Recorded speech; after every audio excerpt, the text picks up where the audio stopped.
اعوذ باللہ من الشیطان الرجیم بسم اللہ الرحمن الرحیم الحمد للہ رب العالمین والصلاة والسلام علی سیدنا و مولانا ابی القاسم محمد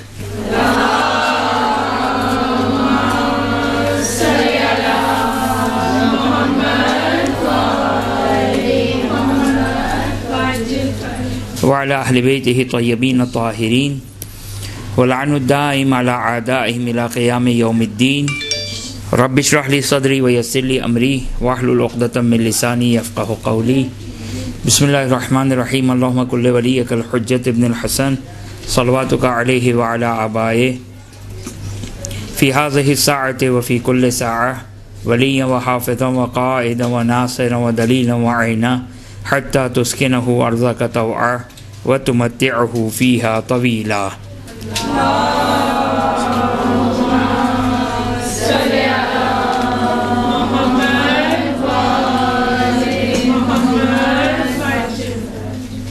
اما بعد فقد قال اللہ سبحانہ وتعالی فی کتابہ الکریم اعوذ باللہ من الشیطان الرجیم بسم اللہ الرحمن الرحیم ومن يعظم شعائر اللہ فإنها من تقوى القلوب.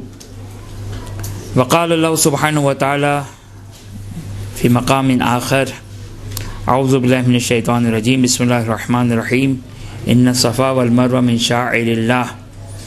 وقال اللہ سبحانہ وتعالی فی سورۃ الحج والبدن جعلناها لکم من شعائر اللہ لکم فیہا خیر فاذکروا اسم اللہ علیہا. ایک درود پڑھ دیں محمد وآل محمد پر.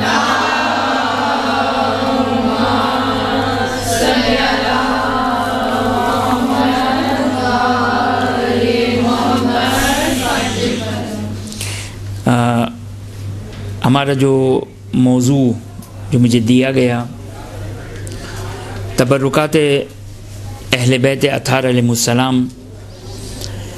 اچھا اب یہ تبرکات شاید علیہ السلام سے شاید ممکن ہے کہ ذہن میں تبرکات سے مراد یہ کوئی نیاز وغیرہ سمجھ میں آ رہا بات ایسا لگ رہا ہو کہ یہ کوئی نیاز وغیرہ مراد ہے. نہیں، تبرکات جو عزاداری میں یا دوسرے اہل بیت اطہار علیہ السلام کے جو تبرکات علم وغیرہ ہے یہ ہماری مراد ہے کہ جس کو اگر ہم اس کو قرآن کی اصطلاح میں اگر یہ کہیں، اس کو اگر نام دے تو شاعر اللہ. شاعر اللہ جس کو ہم نے سرنامہ کلام بھی قرار دیا، جس آیت کو سورہ حج کی آیت نمبر 32 ہے وَمَن يُعَظِّمْ شَعَائِرَ اللَّهِ فَإِنَّهَا مِن تَقْوَى الْقُلُوبِ. اس آیت میں دو نقطے قابل توجہ ہیں. وَمَن يُعَظِّمْ شَعَائِرَ اللَّهِ فَإِنَّهَا مِن تَقْوَى الْقُلُوبِ کہ جو شخص بھی شاعر اللہ کی تعظیم کرتا ہے یہ اس کے تقوی کی علامت ہے. یہ جو آیت کا ہم نے ترجمہ آپ کی خدمت میں پیش کیا، اس میں دو لفظ ہیں کہ جس کو سمجھنا ضروری ہے.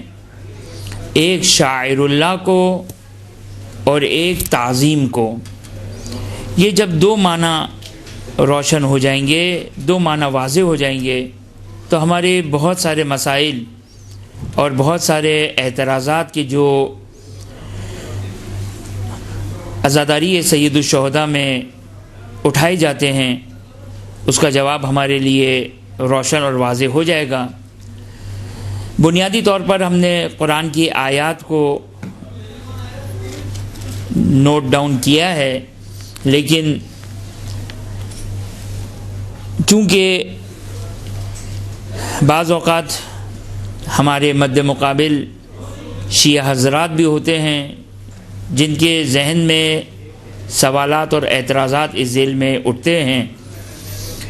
یہ جو علم اور باقی تبرکات اور زیارتیں جو مجالس اور جلوس میں ہوتی ہے تو اس سلسلے میں ایک سوال پیدا ہوتا ہے اور ذہن میں بالخصوص جو فقہ اور توضیح المسائل اور مرجع کی تقلید کرتے ہیں، مراجعین کی جو تقلید کرتے ہیں، ان کے ذہن میں یہ سوال اٹھتے ہیں، سوال ذہن میں آتے ہیں کہ ان کی شرعی کیا حیثیت ہے، لہٰذا وہ ادھر ادھر کی نیت کر کے بد دلی کے ساتھ، دو دلی کے ساتھ، بغیر عقیدے کے اور بغیر کسی خاص توجہ کے زیارت کر لیتے ہیں، اور تھوڑا اگر زیادہ فقہ جاننے والا ہوگا تو وہ کہے گا بھائی میں رجعان ان کی زیارت کر لیتا ہوں۔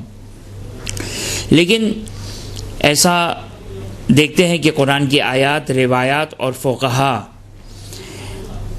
مقدمتاً ایک اور بات کہہ دوں میں کہ آیات اور روایات جو ہمارا سرمایہ ہے اور ہمارے جو دین کی بنیاد ہے، ہماری دین کی جو اساس ہے، جو ہمیں دین لینا ہے، وہ قرآن اور احادیث سے لینا ہے۔ اور قرآن اور احادیث کا مطلب یہ نہیں ہے کہ ہم نے قرآن کی ایک آیت لے لی، ایک روایت اٹھا لی اور اس سے ہم نے نتیجہ لینا شروع کر دیا اور اس سے ہم نتائج نکالیں۔ نہیں، بلکہ ضروری ہے کہ شارع یعنی خدا اور اہل بیت اطہار علیہم السلام کا مزاج کو ہم سمجھیں کہ مزاج کیا ہے، یہ مزاج سمجھنا بہت ضروری ہے۔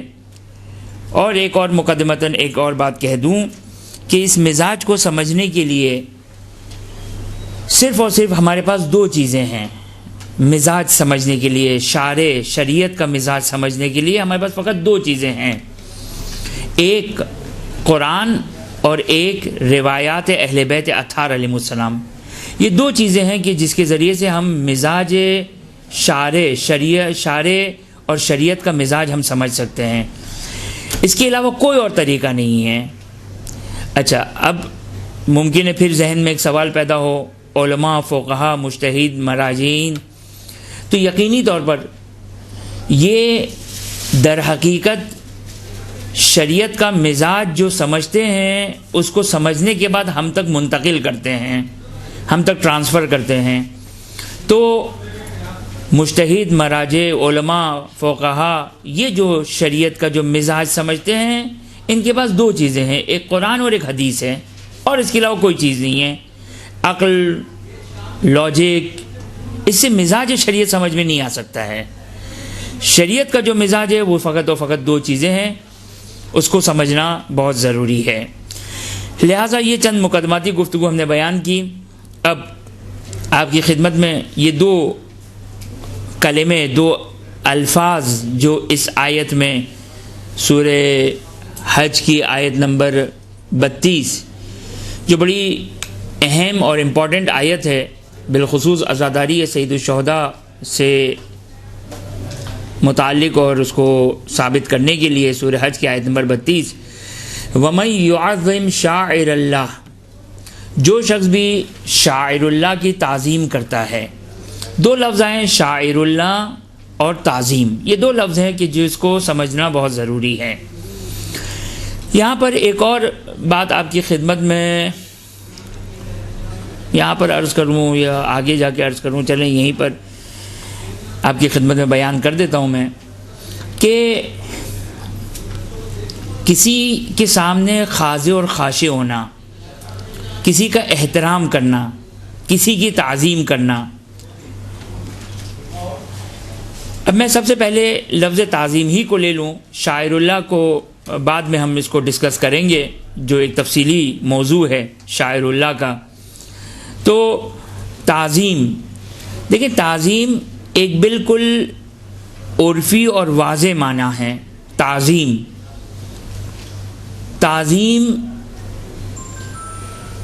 قابل ضرورت نہیں ہے کہ ہم اس کو ڈیفائن کریں، تعظیم ضرورت نہیں ہے کہ ہم اس کی وضاحت کریں، تعظیم بالکل ایک واضح معنی ہے۔ اب میں اس بات کا لائق تو نہیں تھا، لیکن جب میں کمرے میں داخل ہوا آپ لوگ سب کھڑے ہو گئیں۔ اب یہ کیوں کھڑی ہوئی؟ کوئی قرآن کی آیت ہے آپ کے پاس؟ کوئی روایت ہے آپ کے پاس؟ میکسیمم جو آپ ثابت کر سکتی ہیں وہ یہ کہہ سکتی ہیں کہ روایت ہے کہ مثلا ظاہراً شاید ہے بھی نہیں معلوم مجھے کہ مثلا علماء کا احترام کیا جائے، علماء کی تعظیم کی جائے. اب میں نہیں کہہ رہا ہوں کہ میں کوئی عالم ہوں، آپ کے خیال میں عالم ہوں مثلا. اب اگر ہمارے پاس الفاظ آ گئے کہ علماء کی تعظیم کی جائے، علماء کا احترام کیا جائے، یہ آیت، یہ ہمارے پاس روایت آئی ہے میکسیمم. لیکن آپ کا جو ایکٹ ہے، آپ کا جو فعل ہے، آپ کا جو کام ہے، آپ کا جو کھڑے ہو کر استقبال یا تعظیم کرنا، اگر میں یہ کہوں کہ آپ مجھے بتائیے کہ کیا دلیل ہے آپ کے پاس، کیا روایت ہے آپ کے پاس، کوئی روایت نہیں ہے، کوئی آیت نہیں ہے. لیکن آپ کہیں گی کہ ہمارے پاس دلیل ہے کہ علماء کی تعظیم کی جائے، علماء کا احترام کیا جائے. اب عرف، لوگ، معاشرہ، ایک تعظیم اور احترام کا طریقہ یہ ہے کہ اس کے استقبال میں کھڑے ہو جائے. بس آپ نے توجہ کیا کہ یہ نہیں آیا کہیں کہ اگر مثال کے طور پر اگر کوئی عالم اگر آئے تو اس کے لیے کھڑے ہو جائیں. نہیں، زیادہ سے زیادہ جو ہمارے پاس دلیل ہے وہ کیا ہے؟ زیادہ سے زیادہ جو ہمارے پاس دلیل ہے وہ دلیل ہے کہ تعظیم کی جائے. اب تعظیم مختلف طریقے ہیں. اس کو تحفہ دے کر تعظیم کیا جائے، اس کی کھانے کی دعوت کر کے اس کی تعظیم کی جائے، اس کا استقبال کر کے تعظیم کی جائے. کسی طریقے سے بھی لوگ یہ کہیں کہ آپ نے تعظیم کی ہے، آپ نے تعظیم کی ہے، آپ خود بخود آٹومیٹک اس دلیل کے انڈر میں آپ کا یہ کام داخل ہو جائے گا. بس یہ لفظ جو تعظیم ہے، جو قرآن میں تعظیم کا لفظ استعمال ہوا، وَمَن يُعَظِّمْ شَاعِرَ اللَّهِ، جو شاعر اللہ کی تعظیم کرتا ہے. خوب یہاں پر اتفاق سے یوٹیوب پہ کسی عرب کوئی مقرر تھا، اس نے جو کہا کہ مثال کے طور پر قرآن میں صفا مروہ کی تعظیم آئی تو کہا کہ صفا مروہ کی تعظیم یہ ہے کہ اس کے گرد چکر لگائے جائیں. قربانی کی تعظیم آئی یعنی اس کی تعظیم یہ ہے کہ اس کو ذبح کیا جائے.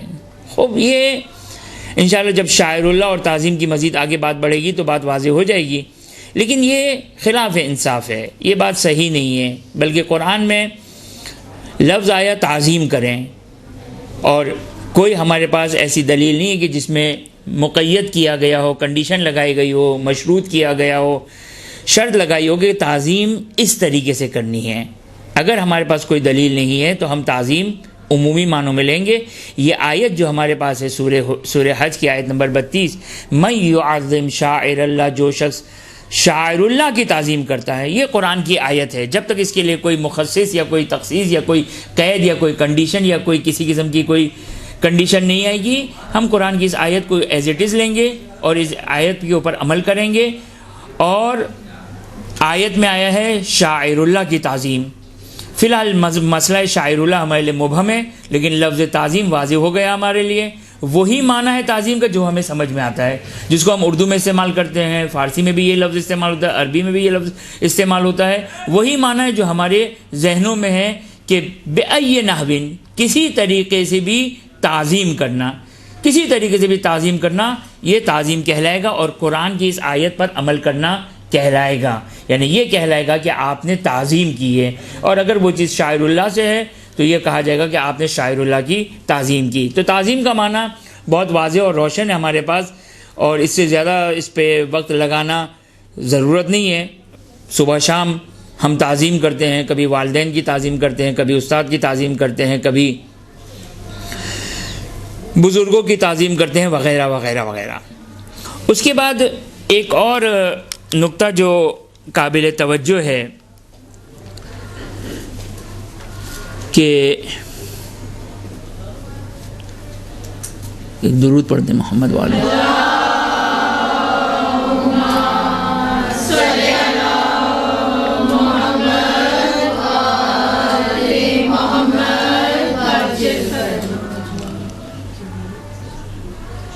کہ انسان جب کسی کے سامنے خاضع اور خاشع ہوتا ہے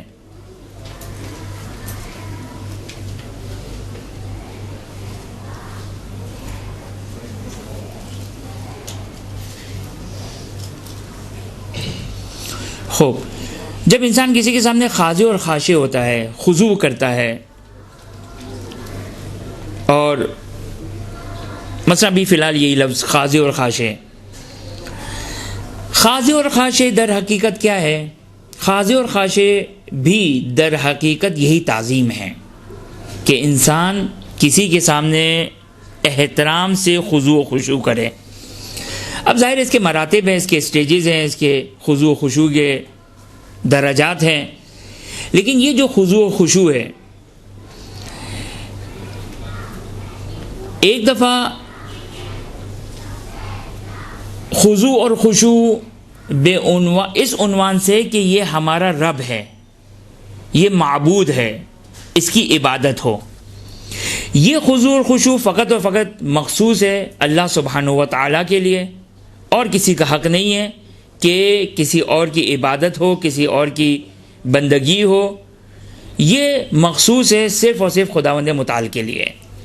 انشاءاللہ امید ہے کہ آپ لوگ میرے ساتھ ہوں گے۔ خوب توجہ کریں، خضوع اور خشوع یعنی انسان قلبی لحاظ سے، اعضاء و جوارح کے لحاظ سے انسان کسی کے سامنے خاضع اور خاشع ہو۔ اس کی ہم نے کتنی قسمیں بیان کی؟ 2 قسمیں بیان کی۔ ایک یہ کہ خضوع اور خشوع اس عنوان سے کہ یہ ہمارا رب ہے، یہ ہمارا معبود ہے، یہ ہم اس کی عبادت کر رہے ہیں، یہ خضوع اور خشوع صرف اور صرف خداوند متعال کی ذات سے مخصوص ہے، اور کسی اور کے لیے یہ خضوع جائز نہیں ہے۔ یہ ایک قسم ہو گئی۔ دوسری قسم وہ خضوع اور خشوع کے جو بعنوان عبودیت اور بعنوان بندگی اور معبود کے عنوان سے نہیں ہے، عبادت کے عنوان سے نہیں ہے، بلکہ اس کے سامنے انسان خاضع اور خاشع ہوتا ہے۔ تو اب یہ خضوع اور خشوع، یہ مرحوم آیت اللہ العظمیٰ آغا خوئی اپنی کتاب تفسیر بیان میں یہ فرماتے ہیں، یہ ان کی کتاب سے میں آپ کی خدمت میں عرض کر رہا ہوں کہ یہ جو خضوع اور خشوع اور تذلل آغا سیستانی نے جہاں پر قربت اللہ کی نیت بیان کی ہے کہ تذلل یعنی پستی کی نیت کے ساتھ، کہ انسان جب بھی کسی کا احترام کرتا ہے، جب کسی کی تعظیم کرتا ہے، جب کسی کے سامنے خاضع اور خاشع ہوتا ہے، تو اپنے آپ کو کیا قرار دیتا ہے؟ اس کے سامنے پست قرار دیتا ہے، اپنے آپ کو اس کے سامنے حقیر قرار دیتا ہے۔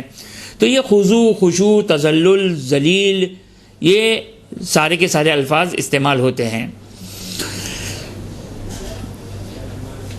پس غیر خدا کے لیے تذلل، یا یوں کہوں کہ ایک دفعہ ہم نے کہا کہ تذلل اور خضوع خشوع عبودیت کے اعتبار سے وہ خدا کے ساتھ مخصوص ہے، وہ غیر خدا کے ساتھ غیر خدا میں جائز نہیں ہے۔ ایک دفعہ بے عنوان عبودیت نہیں ہے، بے عنوان بندگی نہیں ہے، عبادت کے عنوان سے نہیں ہے۔ بات مشکل لگ رہی ہے یا مشکل لگ رہی ہے؟ اچھا تو میں بہت آسان بات کرتا ہوں، چلیں پھر اس کو چھوڑ دیتے ہیں۔ چلیں اچھا جلدی بتا دیا آپ نے۔ خوب، اس سے پہلے والی بات تو واضح تھی نا جی۔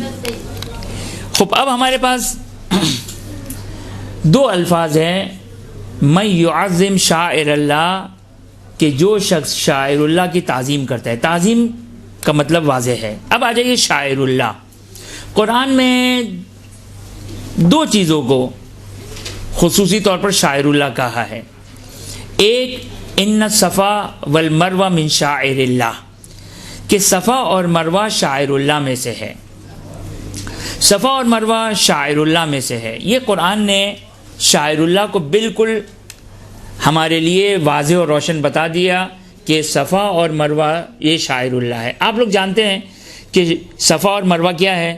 صفا اور مروہ 2 پہاڑی ہے کہ جہاں جناب حاجرہ حضرت ابراہیم سلام اللہ علیہ کی زوجہ 2 پہاڑی کے درمیان 7 چکر لگائے تھے انہوں نے۔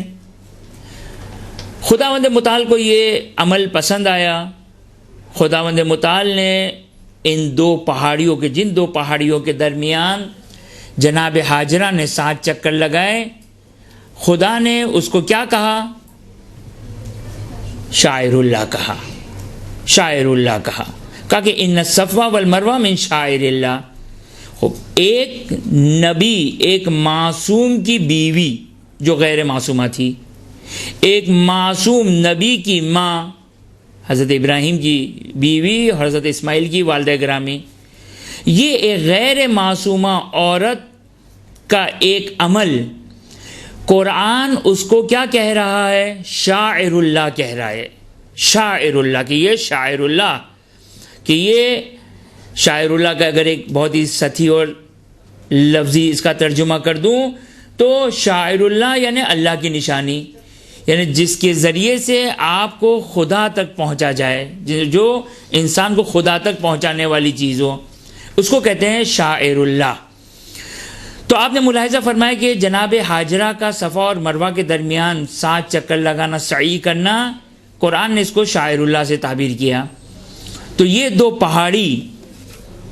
پہاڑ ہیں، غیر جاندار، غیر شعور رکھنے والے، لیکن قرآن نے اس کو کیا کہا؟ شاعر اللہ کہا۔ اب میں نہیں معلوم آگے اس بات کو میں آگے کنٹینیو کر سکوں گا یا نہیں کر سکوں گا۔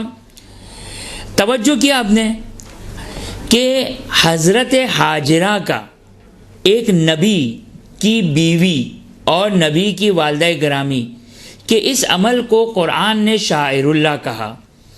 اب یہاں پر میں بہت ہی آگے کی ایک جمپ لگا دوں تو توجہ کریں کہ جب ایک نبی کی بیوی کا ایک عمل شاعر اللہ قرار پا رہا ہے تو پھر وہ خاتم الانبیاء، وہ افضل کائنات، وہ افضل المرسلین، ختم الانبیاء حضرت محمد مصطفیٰ صلی اللہ علیہ وآلہ وسلم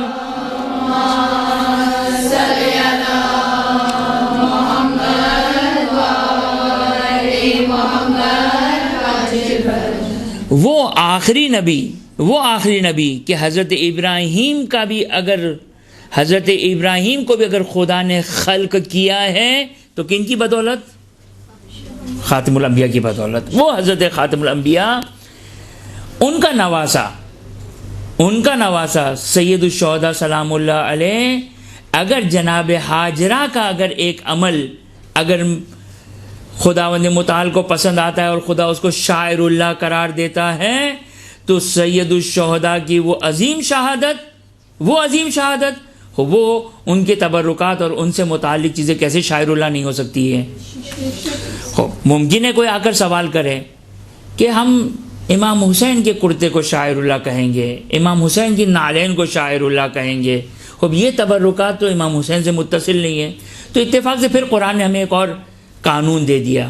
دیکھیں یہ فی الحال ہماری گفتگو ایک عام مسلمانوں سے ہے، اور جہاں ہم اپنی روایتوں سے تمسک نہیں کر سکتے، جہاں ہم اپنی روایتوں کو فی الحال نہیں لا سکتے ہیں، ہم فی الحال قرآن کی آیات سے اگر تمسک کریں اور قرآن کی آیات کے گردی اگر ہم رہیں تو ممکن ہے کوئی یہ سوال کرے، کیا سوال کرے کہ خوب ہم جو تبرکات نکالتے ہیں، ہم جو یہ عزاداری اور غیر عزاداری میں یہ جو اہل بیت اطہار سے متعلق چیزوں کو نکالتے ہیں، تابوت و علم وغیرہ، تو یہ تو کربلا میں نہیں تھی یہ چیزیں۔ پھر ہمیں قرآن کی ایک اور آیت ہماری مدد کرتی ہے، سورہ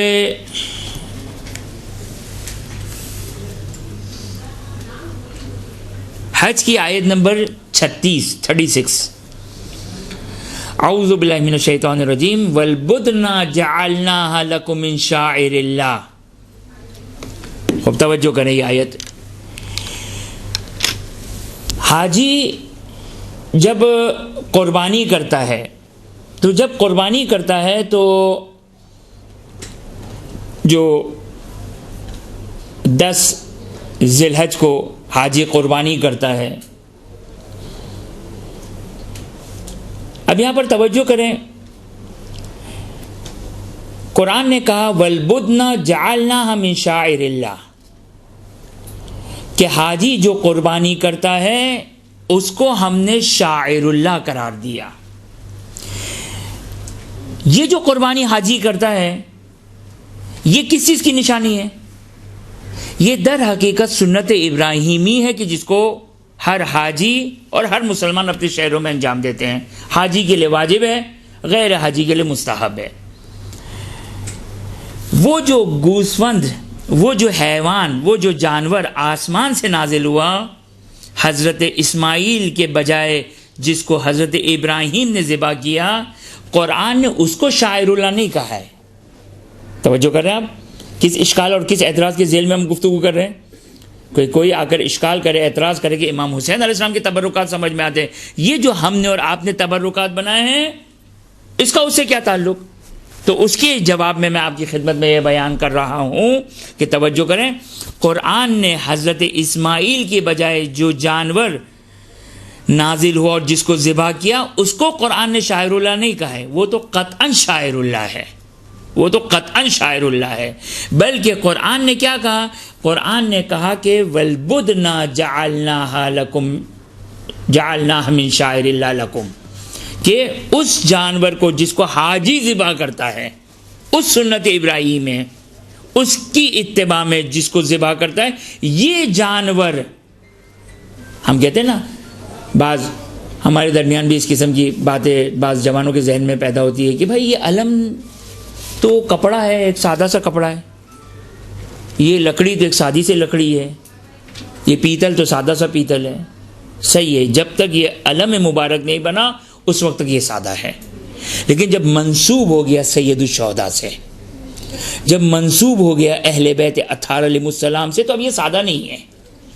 یہی جانور، یہی حیوان، خوب ممکن ہے اگر یہ حیوان، یہ جانور اگر خود بخود مر جاتا تو مردار ہوتا، نجس ہوتا. لیکن قرآن کیا کہہ رہے ہیں؟ قرآن کہہ رہے ہیں کہ حاجی جب اس جانور کو اس عنوان سے کہ یہ ایک سنت ابراہیمی پہ عمل کرتے ہوئے ذبح کر رہا ہے، قرآن اس کو کیا کہہ رہا ہے؟ شاعر اللہ. یہ شاعر اللہ ہے، یہ اللہ کی نشانی ہے.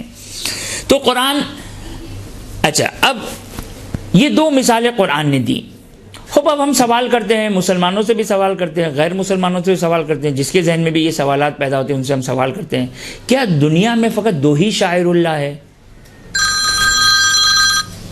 دنیا میں فقط دو ہی شاعر اللہ ہے، ایک صفا اور مروہ اور ایک بدنا؟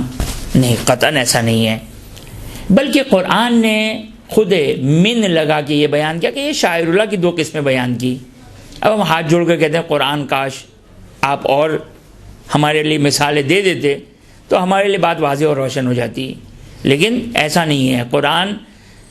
قرآن اہل تدبر کے لیے کافی ہے، یہ اتنی دو مثالیں کافی ہے کہ قرآن نے دو مثالیں دے دی ہمیں. اور اب جن کے قلوب میں زیغ ہے، جن کے قلوب میں مہر لگی ہوئی ہے، خوب وہ اعتراض کرے گا، وہ اشکال کرے گا. لیکن جو اہل تدبر ہے، جو اہل ایمان ہیں، ان کے لیے یہ دو آیت اور دو نشانیاں اور دو مثالیں قرآن کی کافی ہے. خوب اب یہاں پر قرآن کی آیات اس حد تک، اگرچہ ہم ایک اور آیت کو آپ کی خدمت میں بیان کر دیتے ہیں. سورہ یوسف کی آیت نمبر 96. اعوذ باللہ من الشیطان الرجیم، بسم اللہ الرحمن الرحیم. فلما ان جاء البشیر القاہ علی وجہہ فارتد بصیرہ. بہت ہی عمدہ یعنی ہر آیت عمدہ ہے، لیکن 96 سورہ یوسف کی، لیکن اس موضوع سے ریلیٹ کرنے کے لیے بہترین آیت ہے. خوب یہ واقعہ در حقیقت حضرت یعقوب کا واقعہ ہے. حضرت یعقوب نے جو حضرت یوسف کے غم میں، سورہ یوسف کی آیت نمبر 84 کہ جو خود ایک دلیل ہے عزاداری اور گریہ ہے سید الشہداء سلام اللہ علیہ کے لیے، وقال یا اسفا علی یوسف وابیضت عیناہ من الحزن فہو قضیم، کہ قرآن سورہ یوسف کی آیت نمبر 84 میں، چونکہ آیت نمبر 96 کا اسی سے تعلق ہے، قرآن بیان کر رہا ہے کہ حضرت یعقوب اپنے فرزند کے غم اور حزن اور غائب ہونے پر گریہ کیا، اتنا گریہ کیا کہ نابینا ہو گئے، اتنا گریہ کیا کہ نابینا ہو گئے۔ خوب، جبکہ دو باتوں کو خیال رکھیے گا، یا فی الحال تو ایک بات ذہن میں، دوسری بات نہیں ابھی فی الحال ذہن میں، ایک بات کا خاص خیال رکھیے گا۔ حضرت یعقوب حضرت یوسف کے غم میں کتنا گریہ کیا؟ اتنا گریہ کیا کہ نابینا ہو گئے، جبکہ حضرت یوسف کے لیے قرآن کی یہ آیت نازل نہیں ہوئی ہے۔ کون سی آیت؟ نہیں، جبکہ حضرت یوسف کے لیے قرآن کی یہ آیت نازل نہیں ہوئی۔ کون سی؟ قُلْ لَا أَسْأَلُكُمْ عَلَيْهِ أَجْرًا إِلَّا الْمَوَدَّةَ فِي الْقُرْبَى۔ قُلْ لَا أَسْأَلُكُمْ، اے رسول کہہ دو میں تم سے، اے مسلمانوں، کوئی اجر رسالت نہیں چاہتا، صرف اجر رسالت کے مودت فی القربہ۔ یہ جو آیت ہے نا، اس آیت کو اپنے اندر اتار دیں، اگرچہ الحمدللہ اور افسوس کے ساتھ۔ الحمدللہ اس بات پر کہ شاید ہمارے ممبر پہ سب سے زیادہ جو آیت پڑھی جاتی ہے، سب سے زیادہ وہی آیت ہے، لیکن افسوس اس بات کا ہے کہ اس آیت کا ابھی تک حق ادا ہم نے نہیں کیا۔ یہ آیت، ایک ہی آیت، آپ کے بہت سارے اعتراضات کو جواب دینے کے لیے کافی۔ فی الحال میرا موضوع نہیں ہے کہ کوئی آ کر کہتا ہے کہ کیوں ماتم کرتے ہیں، کیوں گریہ کرتے ہیں، کیوں عزاداری کرتے ہیں، کیوں سیاہ لباس پہنتے ہیں، کیوں برہنہ پا ہوتے ہیں، کیوں مصیبت اور حزن کا حلیہ اپنے پر سوار کرتے ہیں، کیوں ہم غمزدہ ہیں، کیوں ہم گریہ کرتے ہیں، وغیرہ وغیرہ وغیرہ، کیوں ہم جشن کرتے ہیں، کیوں منقبت خوانی کرتے ہیں۔ جتنے سوالات ہیں، یہ آیت کافی ہمارے لیے ہے، یہ ایک آیت کافی ہے۔ کیونکہ کیا کہا آیت نے کہا قُلْ لَا أَسْأَلُكُمْ عَلَيْهِ أَجْرًا، کوئی اجرت نہیں چاہیے، کوئی اجرت نہیں چاہیے، صرف ایک اجرت ہے، وہ ہے آل محمد سے مودت۔ مودت، گریہ مودت کی علامت ہے، حزن مودت کی علامت ہے، غم مودت کی علامت ہے، ماتم مودت کی علامت ہے، خوشی مودت کی علامت ہے، مجلس مودت کی علامت ہے۔ برہنہ پا، ہم مصیبت سید الشہداء میں برہنہ پائے، نہ کہ لوگوں کو دکھانے کے لیے، نہ یہ کہ جو کو فیشن میں، نہ کسی اور عنوان سے، صرف اور صرف آل محمد کی مصیبت میں یہ ہمارا حلیہ ہے۔ یہ ایک آیت تمام شبہات کو، تمام چیزوں کو جواب دینے کے لیے کافی ہے۔ خیر، اس کو تو میں نے ایک بریکٹ میں ایک بات کہی تھی، فی الحال اس کو سائڈ پہ کر دیں۔ آپ توجہ کریں، حضرت یعقوب حضرت یوسف کے گم ہو جانے پر، گم شدہ ہونے پر، گم ہو گئے تھے، اور روایت کے بقول، روایت میں آیا، یہ آیت میں نہیں ہے، روایت میں یہ بات آئی کہ حضرت یعقوب جانتے تھے کہ حضرت یوسف زندہ ہیں، جانتے تھے۔ 20 سال حضرت یعقوب سے جدائی رہی حضرت یوسف کی، 20 سال گریہ کیا، اور اتنا گریہ کیا کہ قرآن بیان کر رہا ہے، توجہ کریں، قرآن بیان کر رہا ہے کہ گریہ کیا، نہیں کہا کہ حضرت یعقوب نے خدا کے لیے گریہ کیا۔ یہ جو آج وہابی فکر غیروں سے ہمارے درمیان بھی سرایت کر گئی ہے، ہمارے درمیان بھی اس قسم کی سوچ ایک حد تک آ رہی ہے کہ یہ گریہ کیا، یہ رونا کیا، یہ ماتم کیا ضرورت ہے، ہم دیکھیں کہ امام حسین کس لیے گئے تھے، وہ سب اپنے مقام پر، لیکن جو ہم محبت کی علامت ہے، ہم زیارتوں میں پڑھتے ہیں۔ توجہ کریں، میں نے کہا آپ کی خدمت میں ابتدائی کلام میں ایک بات آپ کی خدمت میں کہی تھی، کیا کہی تھی میں نے؟ شریعت کا مزاج سمجھے، ہم عقل کو ہم لے کر آتے ہیں۔ بابا امام حسین کیوں گئے تھے، ہم سوچنا شروع کرتے ہیں، ہم عزاداری کیوں کرتے ہیں، سوچنا شروع کیا۔ سوچنے سے پہلے دیکھیں قرآن کی آیات کیا کہتی ہے، روایات کیا کہتی ہیں۔ خدا را ہم اپنی طرف سے دین کو نہ بنائیں، ان الدین لا یصاب به العقول، امام کی حدیث ہے کہ دین تک انسان اپنی عقل سے نہیں پہنچ سکتا ہے، عقل کے ذریعے سے انسان دین تک نہیں پہنچ سکتا ہے۔ صحیح، توحید و اصول دین جہاں پر عقل کی ضرورت ہے، اس سے فی الحال میرا سروکار نہیں، اس سے فی الحال میری گفتگو نہیں، لیکن ان شارٹ یہ توجہ کریں کہ حضرت یعقوب حضرت یوسف کے غم میں، کسی کے غم میں، خدا کے غم میں نہیں، خدا کے سامنے خضوع و خشوع میں نہیں، جہنم کے خوف سے نہیں، خدا کے ملاقات کے مشتاق میں نہیں، بلکہ حضرت یوسف کے گم ہو جانے پر ایک ولی خدا کے گم ہو جانے پر، ایک حجت خدا کے گم ہو جانے پر، ایک اللہ کے نبی کے گم ہو جانے پر، ایک وہ کہ خدا سے جو منسوب ہے اس کے گم ہو جانے پر حضرت یعقوب نے گریہ کیا، 20 سال گریہ کیا، اتنا گریہ کیا کہ نابینا ہو گئے، جبکہ ان کی شان میں آیے مودت نازل نہیں ہوئی تھی۔ اب مجھے بتائیں سید الشہداء امام حسین کی جن کی شان میں آیے مودت نازل ہوئی ہے، بتائیے اس کی مصیبت میں کیا کروں؟ اگر مر جاؤں تو بھی کم ہے، اس مصیبت میں اگر مجھے غم کی وجہ سے، اندوہ کی وجہ سے، شدت غم کی وجہ سے اگر میرا ہارٹ اٹیک ہو جائے تو حق یہ کہ ہو جانا چاہیے، حق یہ ہے۔ اب یہ مراتب ہے مودت کے، یہ مودت کے مراتب ہے، یہ مودت کے درجات ہے۔ اب ہم اتنی سی مودت رکھتے ہیں، اتنی سی مودت اور محبت رکھتے ہیں، لہٰذا ہم گریہ کر لیتے ہیں، ہم ماتم کر لیتے ہیں، ہم سیاہ لباس پہن لیتے ہیں، کوشش کرتے ہیں گریہ والی شکل بن جائے۔ یہ علامت ہے کہ ہم اتنی سی مودت رکھتے ہیں۔ اگر واقعی اگر ہماری مودت ہوتی تو پھر ہمارا حال بھی وہی ہوتا جو امام سجاد علیہ الصلوۃ والسلام کا تھا، باقی ائمہ اطہار علیہ السلام کا تھا۔ تو آپ نے توجہ کیا، بہرحال یہ بھی ایک تھوڑی سی ہٹ کر گفتگو کر دی ہم نے، معذرت چاہتا ہوں، بس آپ نے توجہ کیا کہ حضرت یعقوب نے گریہ کیا، خدا کے ملاقات کے اشتیاق میں نہیں، بلکہ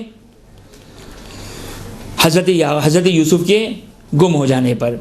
اب یہاں پر جب حضرت یعقوب، بس یہ ایک بہترین آیت ہے جو حضرت امام سید الشہداء سلام اللہ علیہ کی گریہ کو ثابت کرنے کے لیے بہترین آیت ہے۔ خوب، اب یہاں پر توجہ فرمایا آپ نے۔ اس کے بعد یہ آیت نمبر 84 تھی، آیت نمبر 96 کہ جہاں پر حضرت یوسف کے واقعے کو اجمالی طور پر قرآن بیان کر رہا ہے۔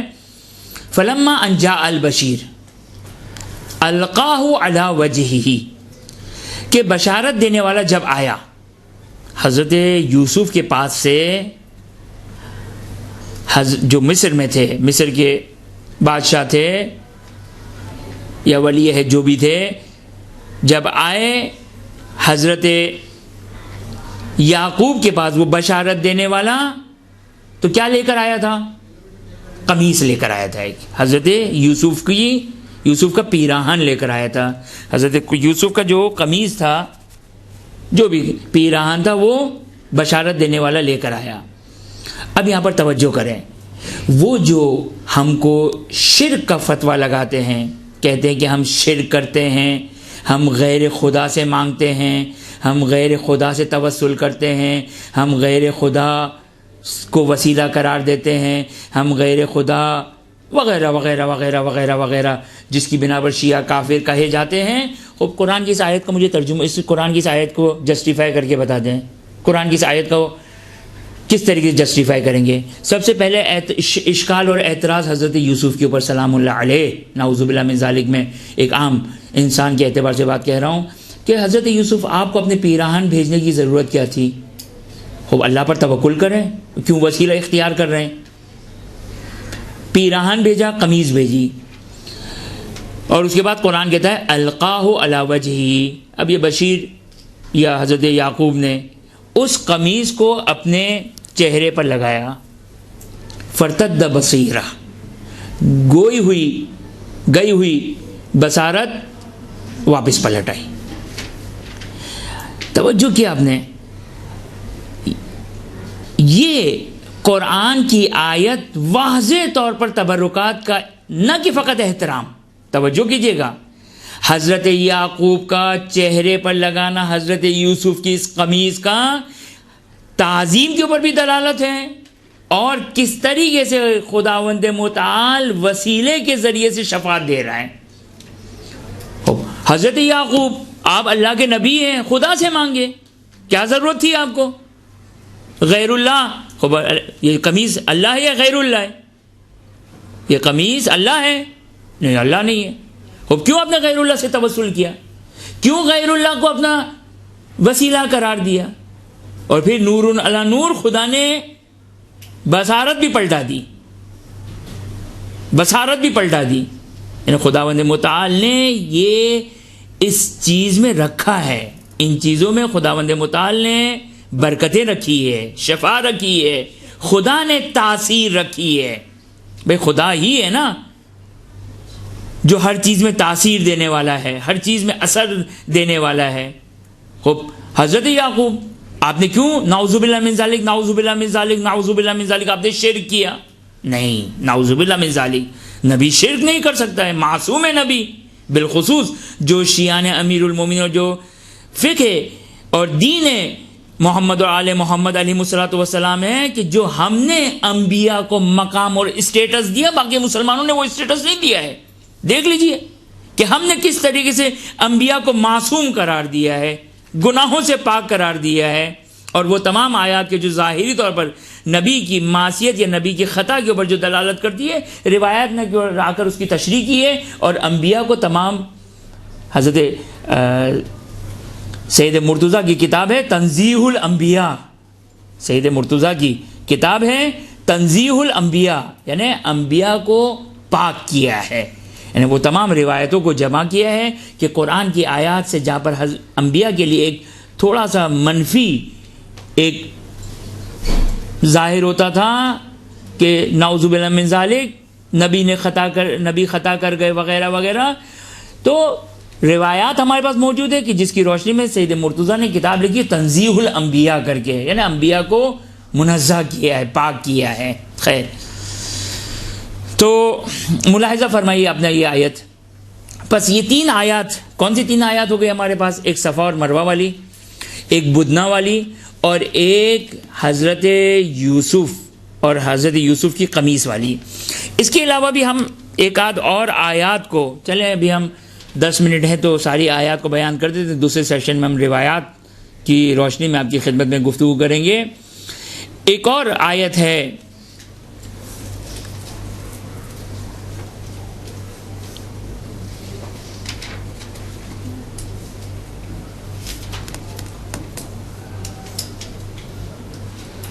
اعوذ باللہ من الشیطان الرجیم، بسم اللہ الرحمن الرحیم، سورہ بقرہ کی آیت نمبر 248۔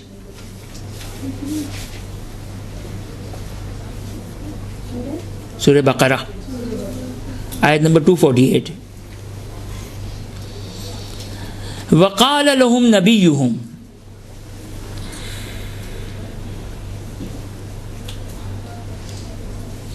وقال لهم نبیہم ان آیت ملکی ان یاتیکم التابوت فیہ سکینۃ من ربکم وبقیۃ مما ترک آل موسیٰ وآل ہارون۔ یہ آیت کیا کہتی ہے؟ یہ آیت کہتی ہے کہ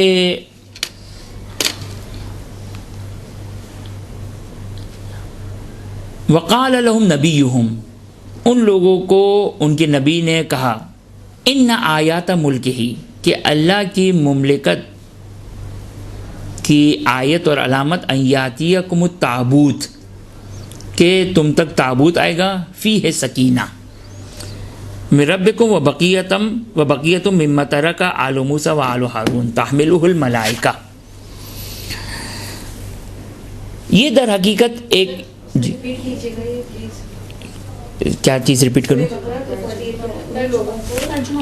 وقال لهم نبیہم، ان لوگوں کو ان کے نبی نے کہا کہ ان آیات ملک ہی، کہ اللہ کے ملک، مملکت، قدرت، طاقت کی آیت یہ ہے کہ ان یاتیکم، کہ تم تک آئے گا تابوت، کہ جس میں سکینہ ہے، من ربکم، تمہارے رب کی طرف سے، وبقیۃ مما ترک آل موسیٰ وآل ہارون، اور آل موسیٰ اور آل ہارون کے بقیہ جات ہے، کہ تحملہ الملائکہ، کہ ملائکہ جس کو اٹھاتے ہیں۔ ان فی ذلک لآیات لکم ان کنتم مؤمنین، کہ اس میں تمہارے لیے آیت ہے، نشانی ہے، اگر تم مومنین ہو تو۔ اب یہ بھی آیت کہہ رہی ہے کہ یہ ہر شخص کے لیے قرآن آیت نہیں بن رہی ہے، بلکہ مومنوں کے لیے قرآن آیت ہے، ایمان لانے والوں کے لیے آیت ہے، جن کی قلوب، جن کے دل آمادہ اور تیار ہے ایمان لانے کے لیے، جن کے قلوب میں ریب ہے، جن کے قلوب میں زنگ ہے، جن کے قلوب میں مہر لگی ہوئی ہے، جن کے قلوب میں قفل، اقفال ہے، قفل لگے ہوئے ہیں، وہ قابل ہدایت نہیں ہے۔ قرآن ان کو ہدایت نہیں کرے گا، نہ قرآن ان کو ہدایت کر سکتا ہے، نہ یہ کہ خدا میں اور قرآن میں کوئی کوتاہی ہے، بلکہ ان میں ہی صلاحیت نہیں ہے کہ وہ ہدایت کو حاصل کر سکے۔ یہ قرآن خود بیان کرتا ہے کہ آیتاً ان کنتم مؤمنین، ان فی ذلک لآیات لکم ان کنتم مؤمنین، کہ تمہارے لیے اس میں نشانی، اگر تم ایمان لانے والے ہو تو، مرضی ہے تمہاری چاہے تو قبول کرو چاہے تو قبول نہ کرو. خیر، اب جا کے در حقیقت کیا ہے یہ کہ تابوت، جس کو ہم اردو میں بھی تابوت کہتے ہیں، اب یہ چونکہ یہ آیت ہمارے لیے بہت زیادہ واضح نہیں ہے، صرف آیت یہ بیان کرے کہ اللہ کی نشانیوں میں سے ایک یہ ہے کہ ایک تابوت تم تک پہنچے گا جس میں سکینہ ہے، اور بقیتم مما ترک آل موسیٰ و آل ہارون ہیں، کہ وہ آل ہارون اور آل موسیٰ کے بقیہ جات ہے. یہ قرآن کی آیت بیان کر رہی ہے. لیکن اس ذیل میں جو روایات شیعہ سنی جو روایت اس ذیل میں جو بیان کر رہی ہے، جس کا مفہوم اور خلاصہ آپ کی خدمت میں عرض کروں، توجہ کریں کہ در حقیقت بنی اسرائیل جب جنگ کے لیے جایا کرتے تھے تو اپنے لیے جنگ میں اپنی کامیابی کے لیے اس تابوت کو اٹھا کر جایا کرتے تھے. یہ تابوت کو بعنوان تبرک، بعنوان یہ کہ یہ ایک تبرکات سے، کہ بعض روایتوں نے جو تبرکات بیان کیا وہ بھی آپ کی خدمت میں بیان کروں گا. اس صندوق میں تبرکات تھے اور تحملہ الملائکہ، کہ ملائکہ جس کو اٹھاتے تھے. خود یہ در حقیقت توجہ کرے قرآن کا اس انداز سے بیان کرنا کس نقطے کی طرف اشارہ ہے کہ تحملہ الملائکہ، یہ تعظیم بیان کر رہے ہیں، اس تابوت کی تعظیم ہے کہ جس کو ملائکہ اٹھاتے ہیں، جس کو ملائکہ اٹھاتے ہیں. یہ در حقیقت اس تعظیم کو بیان کر رہے ہیں. خوب، پس یہ در حقیقت ایک تابوت تھا. بنی اسرائیل کے دور میں جو جب جنگ کے لیے جایا کرتے تھے تو تابوت کو اپنے ہمراہ اٹھایا کرتے تھے، اپنے ساتھ لے جایا کرتے تھے.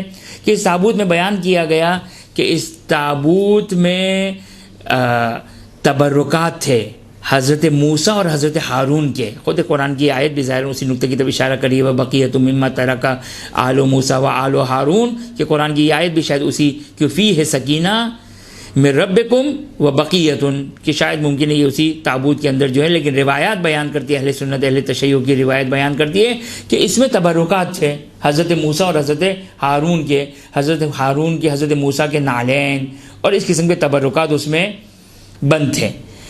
آپ نے ملاحظہ فرمایا اس کے علاوہ ہمارے پاس شیعہ روایات موجود ہے کہ خداوند متعال نے اس کی بے حرمتی، توجہ کیجیے گا، اس تابوت کی بے حرمتی کی وجہ سے خداوند متعال نے اس تابوت کو آسمان پہ اٹھا لیا تھا. اور ظاہراً بعض روایتوں میں ہے کہ جہاں پر یہ خود ایک روایات، جس کو ہم بعد میں ٹاپک قرار دیں گے، یہ خود روایات بیان کرتی ہے اسی ہمارے موضوع سے ریلیٹڈ کہ ائمہ اطہار علیہ السلام بیان کرتے ہیں کہ مثال کے حضرت موسیٰ، حضرت سلیمان کی انگوٹھی ہمارے پاس ہے، حضرت موسیٰ کا عصا ہمارے پاس ہے. یہ خود ان تبرکات کی اہمیت کو بیان کر رہے ہیں. اسی طرح روایت میں اس تابوت کے لیے بھی آیا ہے کہ تابوت، ظاہراً یہ تابوت بھی ائمہ اطہار اور آج امام زمانہ عجل اللہ تعالی فرجہ شریف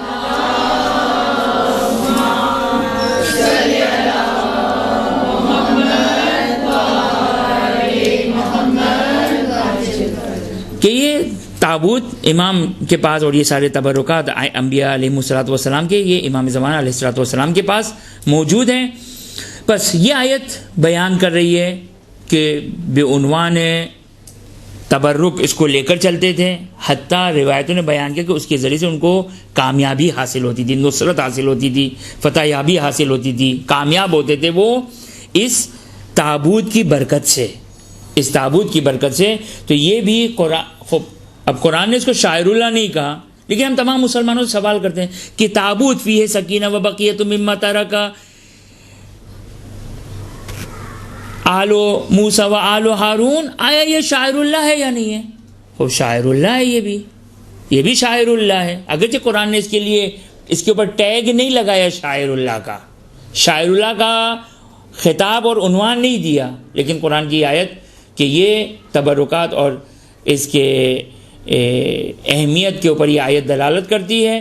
اور روایتوں سے پتہ چلتا ہے کہ اس میں تبرکات، اس میں جو وہ آثار اور جو حضرت موسیٰ اور حضرت ہارون سے متعلق جو تبرکات تھے کہ جس میں ذکر کیا گیا کہ ان کی قمیص تھی مثلاً، اب مجھے دقیقاً یاد نہیں، لیکن جو چیز مجھے فی الحال جو چیز یاد ہے وہ حضرت موسیٰ کے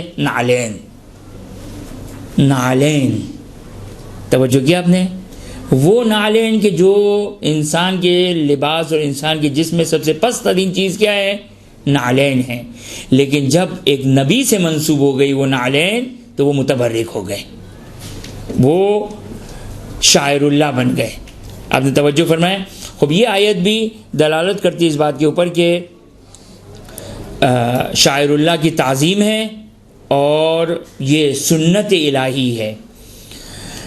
چونکہ وقت تقریباً جو ہے وہ ویسے تو میرے اعتبار 6 منٹ ہے، اس کے اعتبار سے جو وہ 2 منٹ ہے، لہٰذا ہم اپنے حساب سے اس کو بیان کر دیتے ہیں۔ ایک نقطہ توجہ کر لیں کہ اگر تھک چکے ہیں تو میں بند کر دیتا ہوں، صرف ایک نقطہ انشاءاللہ کہ توجہ کریں تاکہ ہم پھر بعد میں روایات کو بیان کریں اس ذیل میں اور بات مزید واضح کریں ہم اس کی روشنی میں۔ خوب توجہ کریں، قرآن نے کہا شاعر اللہ کی تعظیم، اچھا تعظیم کو تقوی کی علامت قرار دیا۔ دیکھیں تعظیم کے، آپ کی خدمت میں ابتدا میں نے ایک نقطہ بیان کیا تھا کہ تعظیم کے بہت سارے مراتب ہیں، تعظیم کے بہت سارے مراتب ہیں۔ بہت سارے مراتب یعنی کیا مطلب؟ یعنی بہت سارے طریقے ہیں۔ ایک ادنا درجے کی تعظیم ہے، ایک اعلیٰ درجے کی تعظیم ہے۔ آپ نہیں، مثلا ایک شخص کسی مجتہد مرجع سے ملاقات کے لیے گیا، وہ ملاقات کے لیے گیا، ایک دفعہ اس کی تعظیم میں کھڑے ہو گئے، ایک دفعہ آپ نے سر جھکا دیا، ایک دفعہ آپ نے سینے پہ ہاتھ رکھ لیا، یہ سب کے تعظیم کے درجات ہیں۔ ایک دفعہ وہ زائر آگے بڑھتا ہے اور اس مرجع کے مجتہد کے ہاتھوں کو بوسہ دیتا ہے، یہ سب تعظیم کے درجات ہیں۔ اور درجات بھی یعنی مختلف طریقے اور مختلف طریقے بھی ترتیب وار ہے، یعنی اعلیٰ سے اعلیٰ، اعلیٰ سے اعلیٰ، اعلیٰ سے اعلیٰ درجہ ہے، اعلیٰ سے اعلیٰ درجے ہیں یہ تعظیم کے۔ خوب تعظیم کے مختلف درجے ہیں۔ تعظیم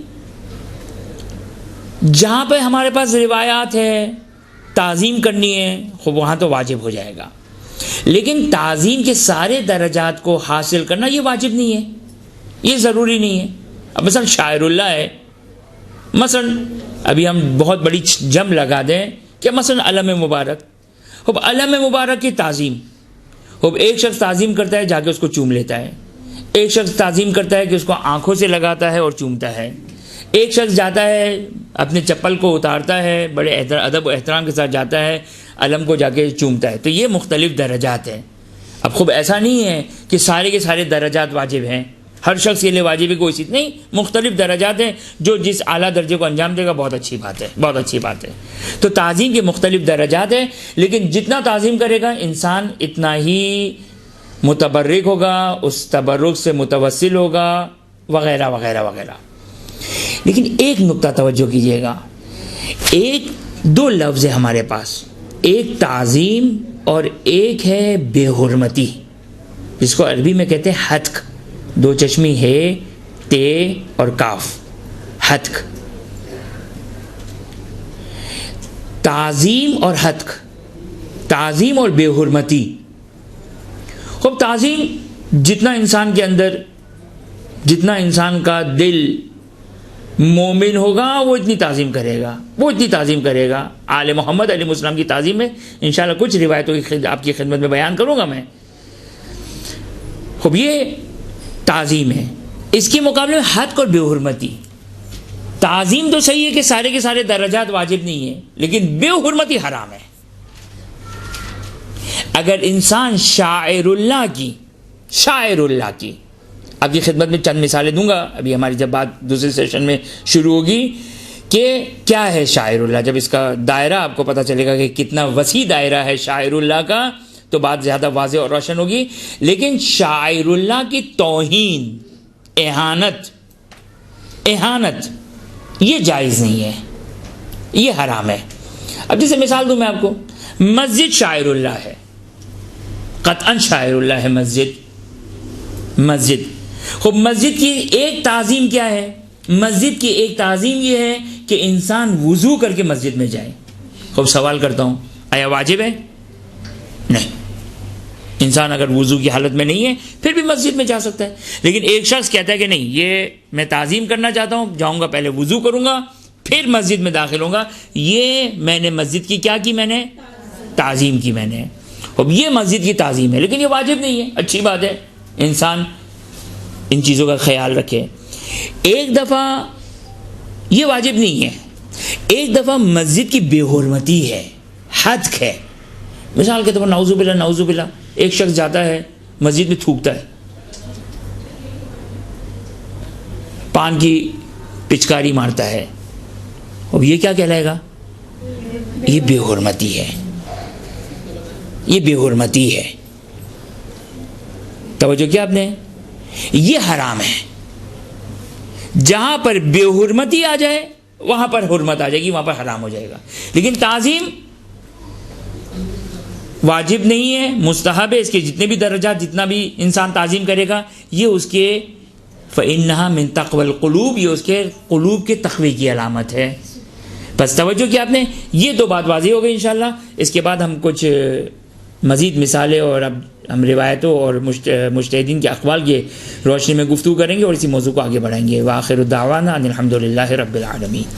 ہماری گفتگو شاعر اللہ کے ذیل میں چل رہی تھی اور قرآن کی یہ آیت من یعظم شاعر اللہ فإنها من تقوی القلوب، کہ جو شخص شاعر اللہ کی تعظیم کرتا ہے یہ اس کے تقوی کی علامت ہے. اب یہاں پر آپ کی خدمت میں دو انشاءاللہ جو بھی ہمارے پاس مختصر سا وقت ہے، دو نقطوں کی طرف یا دو چیزوں کی طرف اشارہ کرنا چاہوں گا میں.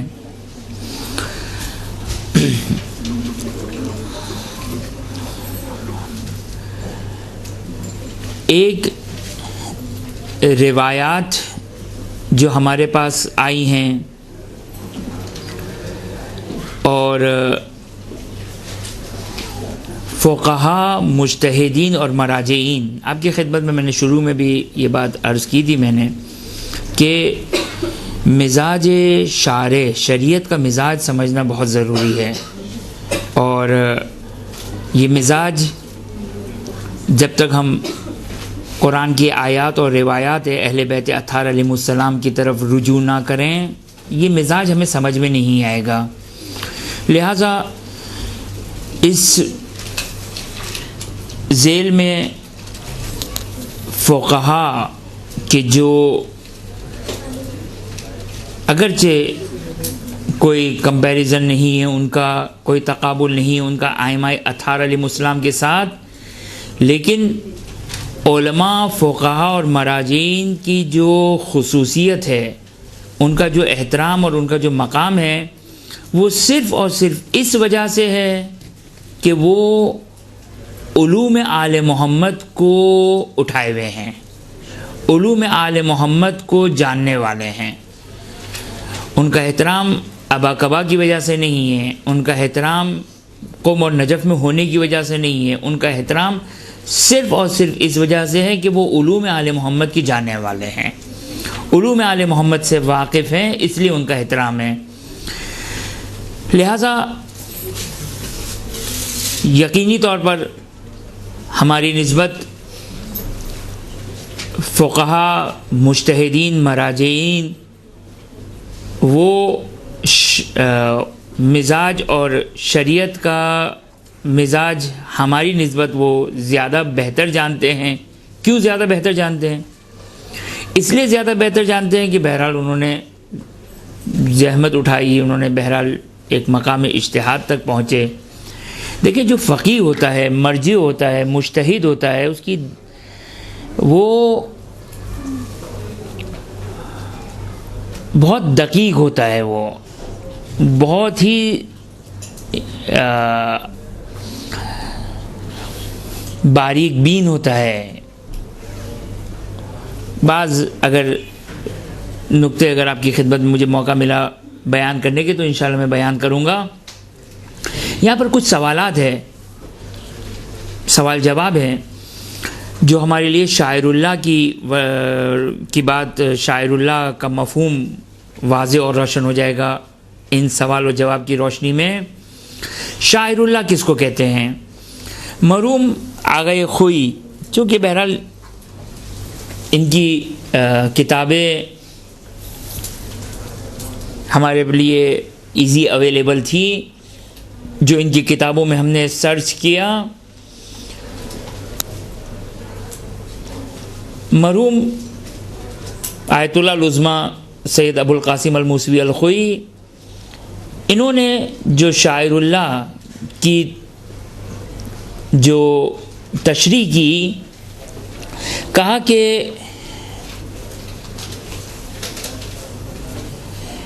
کہ شاعر اللہ کی چند مثالیں دی، ان مثالوں کی روشنی میں انہوں نے کہا کہ شاعر اللہ کیا ہے۔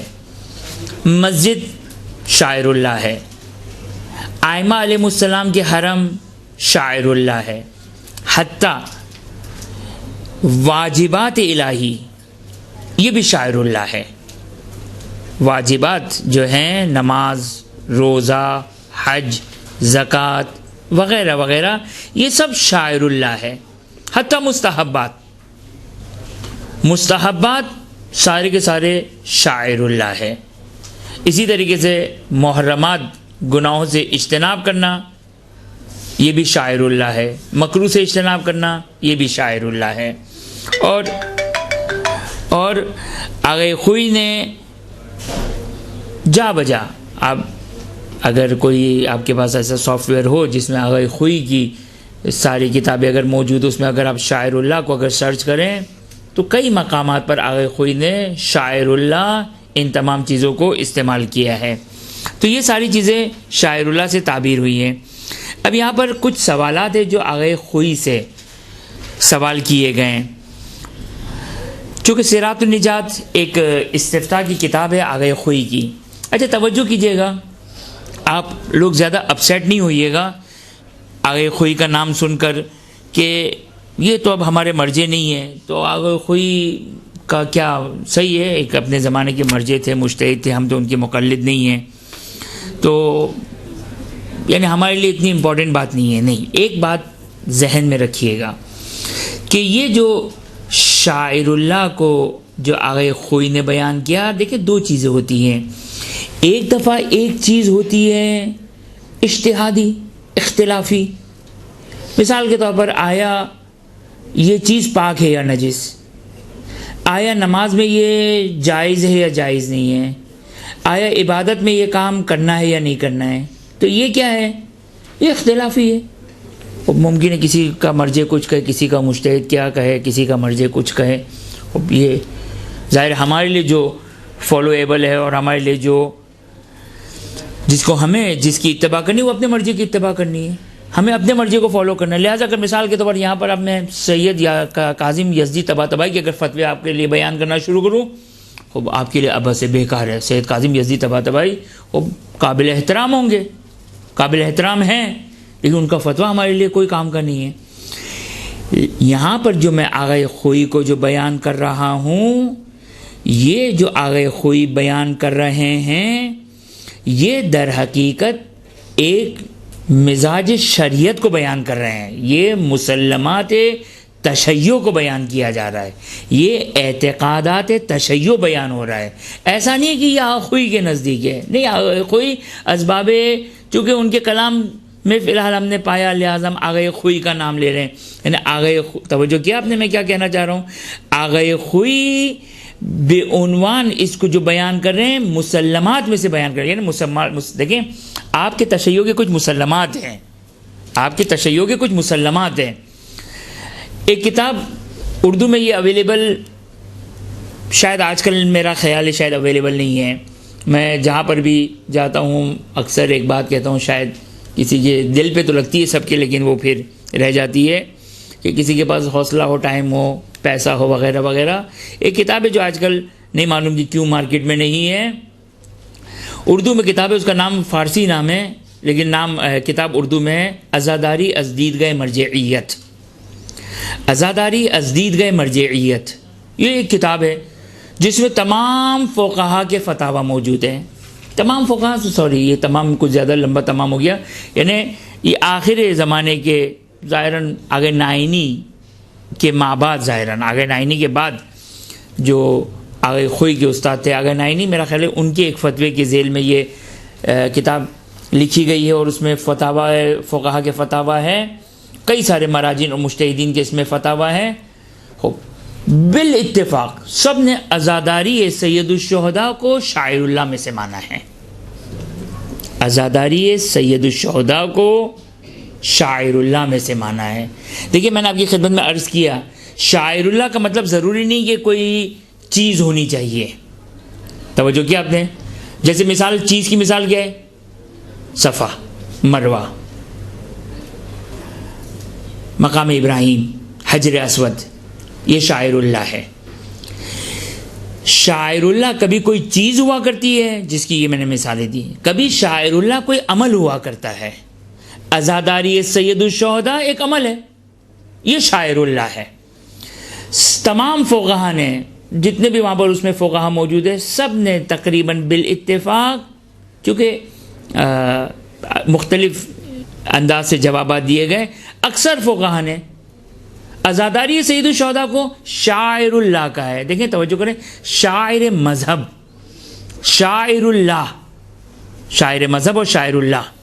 جیسے ابھی ایک بڑی حساس گفتگو ہے، لہٰذا اس کو فعلاً چھوڑ دیتے ہیں، کیونکہ خوف آتا ہے کہ یہ کلپیں بن جاتی ہے، کوئی جو وہ ممکن ایک چھوٹی سی کلپ بنا دے اور مثبت یا منفی، مثبت میں تو خیر نہیں ہوتی کلپیں۔ تو شاعر اللہ، بہت ساری چیزیں شاعر بن جاتے ہیں، ہماری نشانی بن جاتی ہے۔ دیکھیں تشیع کے شاعر، تشیع کی شاعر المذہب، مذہب کے شاعر ہونا یعنی شاعر اللہ ہے، شاعر اللہ ہے، جس میں یہ مثال آتی ہے عزاداری کی آتی ہے۔ حتیٰ استفتاد میں آخوئی نے یہ مثال کی، مثلا بکا، گریا، خود سید الشہداء کے لیے گریا یہ شاعر اللہ ہے، سید الشہداء کے لیے گریا یہ شاعر اللہ ہے۔ آپ کی خدمت میں جاتے جاتے میں نے ایک بات کہی تھی، شاعر اللہ میں دو بحثیں ہیں، ایک اس کی تعظیم کرنا اور دوسرا اس کی حتق یا بے حرمتی کرنا۔ تعظیم کے درجات ہیں، شاعر اللہ کی حتق گناہ ہے، حرام ہے، حد کے شاعر اللہ، اور شاعر اللہ کی ایک مثال کیا ہے؟ گریہ ہے، سید الشہداء سلام اللہ علیہ پر گریہ یہ شاعر اللہ ہے۔ اب بعض اوقات ہم بھی یہ اس قسم کی باتیں کہہ دیتے ہیں کہ بھائی یہ گریہ، مگر ہم رونے والی قوم ہے۔ ہاں ہم رونے والی قوم ہے بھائی، کیونکہ ہم آئے مودت پہ عمل کرتے ہیں، آئے مودت کا تقاضا یہ ہے کہ ہم گریہ کریں۔ اگر کوئی عمدن جان بوجھ کر اگر بکا اور گریہ کی اگر توہین کرتا ہے، یہ شاعر اللہ کی توہین ہے۔ اور اگر کبھی بعض اوقات انسان ایسے جملے کہہ جاتا ہے کسی اور وجہ سے، لیکن اگر انسان اگر ان جملات کو اگر دیکھے تو واقعاً بعض اوقات انسان گریہ کی توہین کر رہا ہے، رونے کی توہین کر رہا ہے، سید الشہداء پہ ماتم کی توہین کر رہا ہے، عزاداری کی توہین کر رہا ہے۔ یہ سب کا سب شاعر اللہ ہے، یہ سب کا سب شاعر اللہ ہے۔ اور حد کے شاعر اللہ از اکول ٹو حد کے شاعرہ، شاعر یعنی حرام، شاعر اللہ کی حرمت، شاعر اللہ کی حد کو بے احترامی یہ حرام ہے۔ اب اگر کوئی انجانے میں کر جائے کہ خدا بچائے، اس انجانے سے بھی بچائے، یہ ساری چیزیں ہوتی ہیں جو انسان کے بیک آف دا مائنڈ اور جو کہ انسان کے مزاج میں بعض اوقات ہوتی ہے کہ انسان ان چیزوں کو بہت سہل لیتا ہے کہ خدا ہم سب کو جو ہے وہ بچائے۔ اور واقعاً ہمیں شاعر اللہ کی تعظیم کے جو در حقیقت مذہب شاعر اللہ کی تعظیم در حقیقت کس کی تعظیم ہے؟ اہل بیت اطہار علیہ السلام کی تعظیم ہے، اور خدا کی تعظیم ہے، یہ خدا کی تعظیم ہے یہ۔ تو توجہ فرمایا آپ نے کہ شاعر اللہ کے حد، شاعر اللہ کی توہین یہ جائز نہیں ہے، یہ حرام ہے۔ انسان بہتر کوئی ایسا جملہ نہ کہے، کوئی ایسا عمل انجام نہ دے کہ جس سے شاعر اللہ کی توہین ہو۔ اب آپ کے ذہن میں چند سوالات جو بیان کیے گئے ہیں، پوچھے گئے ہیں آگے خوئی سے، توجہ کیجیے گا، یہ آگے خوئی سے سوالات ہمارے پاس اویلیبل تھے، ہم اس لیے بیان کر رہے ہیں، نہ یہ کہ ہم یہ کہیں کہ بابا یہ تو آخوئی کے مقلدین کے لیے، جی نہیں، یہ مزاج شریعت ہے، یہ جو آخوئی بیان کر رہے ہیں یہ مزاج شریعت ہے۔ یہ میں ایک مثال جس کو دینے سے میں اجتناب کر رہا ہوں کہ خوب ایک سوال کیا گیا، الاماکن التی یقصدها، الناس للتبرک وینسبونها الى الائمة المعصومین علیہم السلام لا یعتبرون حسینیتا کما لا یعتقدون ان الامام مدفون بها لكنهم ينسبونها للمعصوم من باب حضوره هنا او وجود اثر قدمه او ما شابه ذلك. هل يجوز القصد لهذه الاماكن بقصد التقرب الى الامام علیہ السلام او الثواب؟ میں جلدی جلدی صرف یہ پڑھ رہا ہوں. سیرات النجات سوال نمبر 1376 حوالے کے لیے لکھنا ہو تو یہ لکھ لیجیے گا. اگر کوئی سے سوال کیا کہ وہ مقامات کہ جہاں پر لوگ بعنوان تبرک جوئی تبرک کا قصد کرتے ہیں، ائمہ علیہ السلام سے منسوب جگہیں ہیں یہ، اور یہ امام کے حرم نہیں ہے، امام سے منسوب جگہیں. جیسے ہم کس کو جیسے ہم امام بارگاہیں ہیں، جیسے یہ مسجد باب العلم ہے نا حیدری میں، مسجد باب العلم میں ذریعہ ائمہ علیہ السلام کی. لا یعتقد ان الامام مدفون بها، ہم اعتقاد نہیں رکھتے کہ امام یہاں پر جو کہ وہ مدفون ہے، لیکن ہم اس سے تبرک حاصل کرتے ہیں. ینسبونها للمعصوم من باب حضوره هنا ووجود اثر قدمه وما شابه ذلك. هل يجوز القصد، آیا جائز ہے؟ توجہ کیجیے گا، سوال کرنے والا کیا سوال کر رہا ہے، جائز ہے. یہاں پر یہ بھی ایک بحث ہے کہ یہ جائز بمعنی مباح نہیں ہے. خیر جواب ایسے آئے گا وہ زیادہ واضح تر ہوگا. حل یجوز، آیا جائز ہے ان مکانات میں تبرک وغیرہ حاصل کرنا اور انسان متبرک ہو ان جگہوں سے؟ توجہ کریں، بقصد التقرب الی الامام علیہ السلام. یاد رکھیے گا، آج بعض اوقات ہمارے جوانوں کے ذہنوں میں ایک بات ہے، جب عزاداری کر رہے ہوتے ہیں تو ان کو ہو رہا ہوتا ہے پتہ نہیں میں مستحب کا انجام دے رہا ہوں یا نہیں دے رہا ہوں. یعنی ہمارے ایک ایسا مزاج بنایا گیا کہ اگر ہم مسجد میں ہیں تو اہل بیت سے دور ہیں، اگر امام بارگاہ اور امام بارگاہوں میں تو جیسے ہم خدا سے دور ہیں. بابا یہ دو چیزیں نہیں ہیں.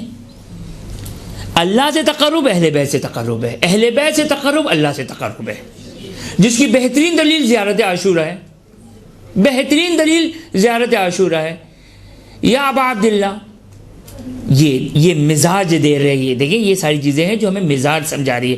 یا ابا عبداللہ انی اتقرب الی اللہ و الی رسولہ و الی امیر المؤمنین و الی فاطمہ و الی الحسن و الیک. یا ابا عبداللہ، اللہ کا تقرب، رسول کا تقرب، یہ دونوں ساتھ ساتھ ہیں. امیر المؤمنین کا تقرب، بنت رسول کا تقرب، امام مجتبیٰ کا تقرب، سید الشہداء کا تقرب، یہ سب ایک ہی چیز ہے، ایک ہی لائن میں ہیں. اگرچہ خدا ہے، لیکن خداوند متعال نے ان کو وہ مقام عطا کیا ہے، وہ وسیلہ عطا کیا ہے کہ ان کے وسیلے سے ہم خدا تک پہنچتے ہیں. خوب، کیا کہا زیارت عاشورہ میں؟ یا ابا عبداللہ انی اتقرب الی اللہ.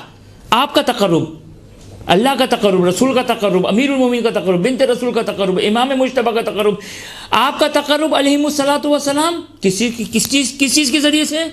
بموالاتکم. توجہ کریں، یہ مزاج سمجھے. والبراءۃ من اعدائکم. ہم نماز پڑھتے ہیں، کیوں پڑھتے ہیں؟ خدا کا تقرب، قربت اللہ نیت کرتے نا تاکہ خدا کا تقرب حاصل ہو جائے. عبادتوں کو انجام دیتے خدا کا تقرب حاصل ہو جائے، خدا کا تقرب حاصل ہو جائے. جب عزاداری کی بات آتی ہے تو ہمیں لگتا ہے کہ نہیں یہ اللہ سے تھوڑی ہٹ کر کوئی چیز ہے. جب عزاداری کی بات آتی ہے، جب مجلس کی بات آتی ہے، جب گریے کی بات آتی ہے، نہ توجہ کریں. یہاں پر کیا کہا زیارت عاشورہ میں؟ زیارت عاشورہ میں نماز کا ذکر نہیں ہے، اگرچہ وہ شاعر اللہ میں سے.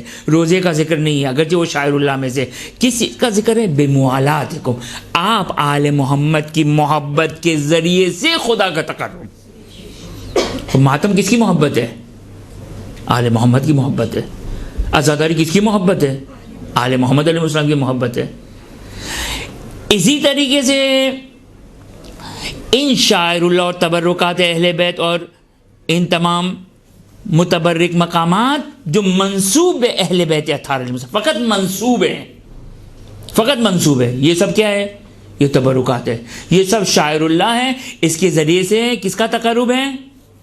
خدا کا تقرب ہے، اہل بیت کا تقرب ہے، اور اہل بیت سے خدا کا تقرب.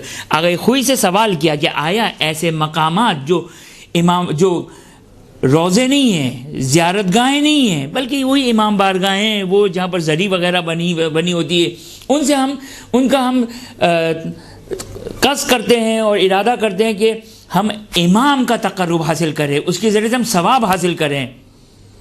پھر یہاں پر یہ بات بھی ڈال دی، یعنی سوال کرنے والے نے نہیں معلوم جس زمانے میں سوال کیا ہوگا اس زمانے میں بھی شیعوں کی یہ پرابلمز تھی، جس میں جو انہوں نے اشارہ کیا کہ بعض لوگ کہتے ہیں کہ نہیں، اگر آپ جو وہ زیارتوں کے لیے نہیں جا سکتے ہیں، آج کل تو زیارتوں پہ بھی اشکال کیے جاتے ہیں، لیکن زیارتوں پہ نہیں جا سکتے ہیں تو یہاں جانے کی ضرورت نہیں ہے، تو آپ بتائیے آگے خوئی کیا کریں ہم؟ کہا کہ چونکہ یہ ان جگہوں پر جانا بدعت نہیں ہے، بل عدہ، توجہ کریں یہ نقطہ، بل عدہ من شاعر بوجہ تعظیم للائمۃ الاطہار علیہم السلام فلا باس بہ، بل عدہ من الشعائر، بلکہ یہ سب جو تم نے بیان کی کس میں سے ہے؟ شاعر میں سے ہے. خبا خوئی کیا دلیل ہے؟ یہ شاعر میں سے کوئی روایت ہے، کوئی آیت ہے؟ آپ کہیں گے بابا پہلے جاؤ مزاج شاعر کو سمجھو، شریعت کا مزاج، جاؤ روایات دیکھو. آل محمد علیہ السلام کے سلسلے میں، چونکہ اب ہمارے پاس بہت ہی مختصر ٹائم ہے، آل محمد علیہ السلام کی روایتوں میں ذرا مزاج دیکھو. کیا ہے مزاج؟ وہ روایت جو شاید سنیوں نے بھی بیان کی ہوگی، ہمارے پاس تو روایت ہے. جب امیر المومنین علی بن ابی طالب علیہ الصلوۃ والسلام کی والدہ گرامی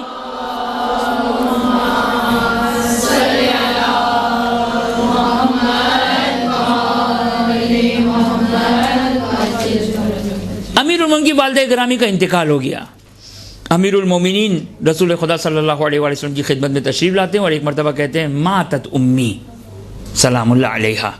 امیر المومنین فرماتے ہیں کہ میری والدہ کا انتقال ہو گیا.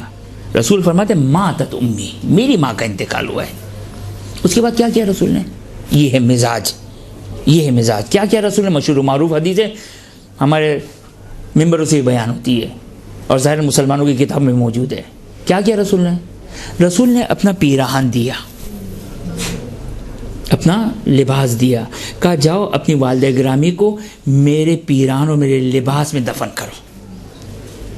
اب یا رسول اللہ کیوں شرک کرتے نعوذ باللہ من ذالک؟ رسول کا پیراہن کیا ہے؟ شاعر اللہ ہے، متصل بدن مبارک ختمی مرتبت سے. اب حضرت یوسف کا پیراہن متبرک ہو سکتا ہے، رسول کا نہیں ہوگا. اب یہ ہے، توجہ کیا آپ نے؟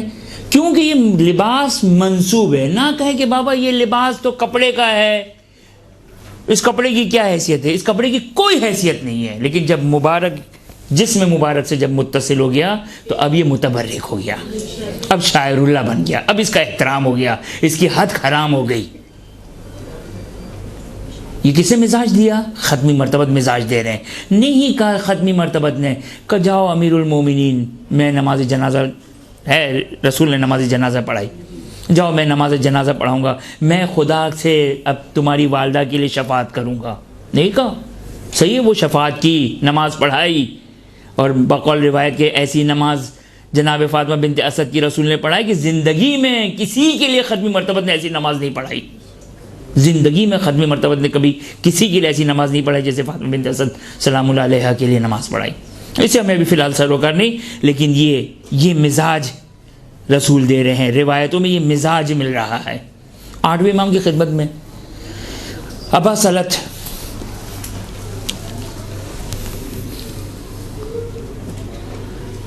دیکھیں، یہ ہے مزاج.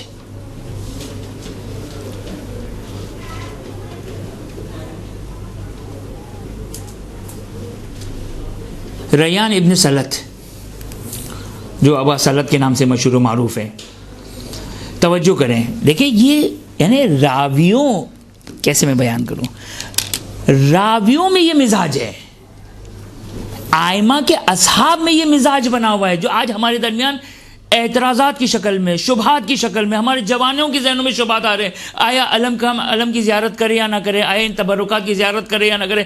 وہ مزاج جو تشیع کا مزاج تھا، جو علماء اور فقہاء کا مزاج تھا، اس سے پہلے اصحاب آئمہ کا مزاج تھا. توجہ کریں مزاج. ابان ریان ابن سلت 8ویں امام کی خدمت دیتے. لما اردت الخروج الى العراق عزمت علی تودیع الرضا علیہ الصلوۃ والسلام فقلت فی نفسی اذا ودعته سألته قمیصا من ثياب جسده لاکفن به ودراهم من مالی اسوغا بها لبنات خواتما فلما ودعته شغلني البكاء. ہم لوگ مزاج سے بہت دور ہیں، ائمہ کے مزاج سے، اصحاب ائمہ کے مزاج سے دور ہیں. کہتے ہیں کہ میں نے جب ارادہ کیا کہ میں اب پلٹ کر عراق چلا جاؤں اور امام رضا علیہ السلام کو وداع کرنے کے لیے آیا میں، فقلت فی نفسی، میں نے کیا ارادہ کیا؟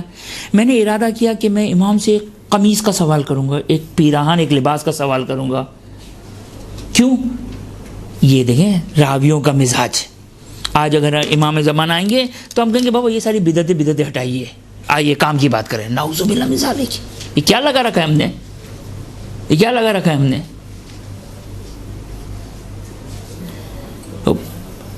راوی ابا سلط آ رہے ہیں، ابا سلط نام ہے، ریان ابن سلط نام ہے.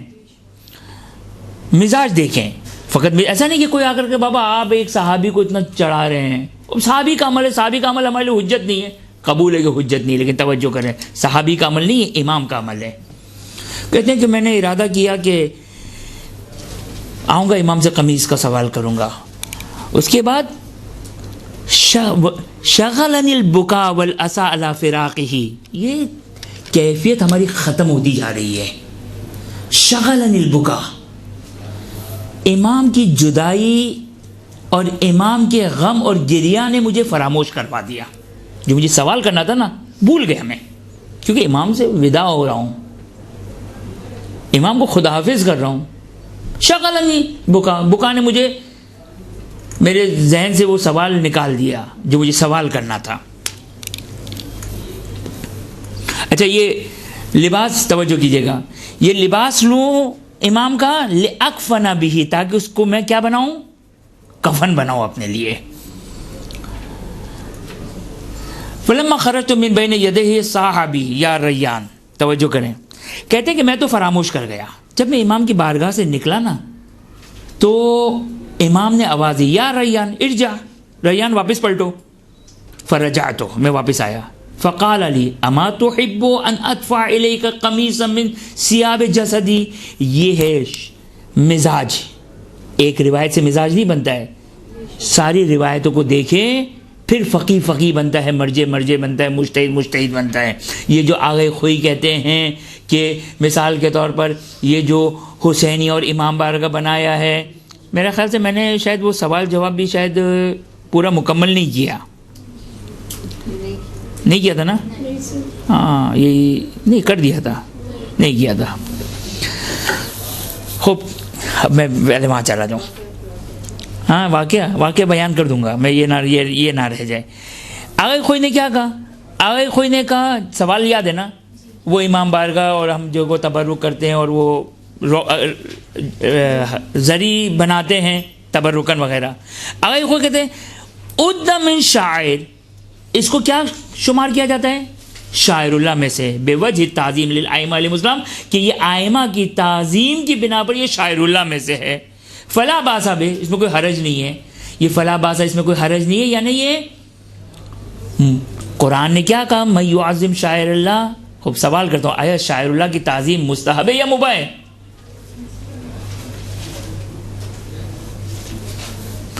میں سوال کرتا ہوں، چلیں اس سے زیادہ آسان. قرآن کی آیت من یعظم شاعر اللہ فإنہا من تقوی القلوب، جو شاعر اللہ کی تعظیم کرتا ہے یہ اس کے تقوی کی علامت ہے.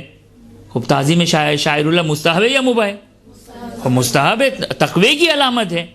تو یہاں جو آغا خوئی نے کہا کہ کوئی اشکال نہیں ہے، نہ یہ کہ کوئی اشکال نہیں ہے نہ مباح ہے، یعنی در حقیقت یہ شاعر اللہ میں جو ادّ من الشاعر، یہ شاعر اللہ میں سے ہے اور یہ شاعر اللہ کی تعظیم ہے. اور قرآن کی اس آیت کا اگرچہ آغا خوئی نے یہاں پر بیان نہیں کیا، لیکن اس سے ملتے جلتے جوابات میں آغا خوئی نے بعین ہی یہی آیت کوٹ کی تھی. یہی آیت کوٹ کی تھی. کون سی آیت؟ من یعظم شاعر اللہ، کہ یہ شاعر اللہ کی تعظیم میں سے ہیں. خیر اب آ جائیے وہ واقعے کی طرف. خوب، جب ریان ابن سلط واپس پلٹ کر گئے، بھول گئے، فراموش کر گئے، امام علیہ السلام نے فقال علی، راوی کہتا ہے کہ امام نے آواز دی مجھے، اما تحب ان ادفع ارجع، واپس پلٹ کر آؤ. صاحا، امام نے بلند آواز سے کہا ارجع، فرجعت، تو کیا کہا؟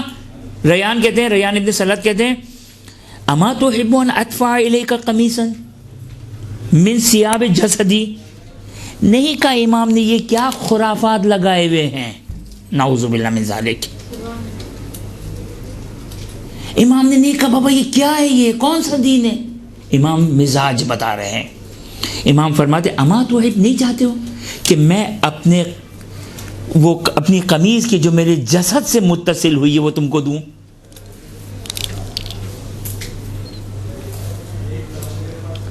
تکفن فیہ اذا فنا اجلک، تاکہ تم اس کو کفن بناؤ. سوچ کر آیا تھا یہ، اس کو کہتے ہیں حجت خدا. ابا سلط نے بیان نہیں کیا تھا، ابا سلط نے خواہش نہیں کی تھی، ابا سلط تو بھول گئے تھے. یہ حجت خدا ہے جو انسان کی ضمیروں سے واقف ہے.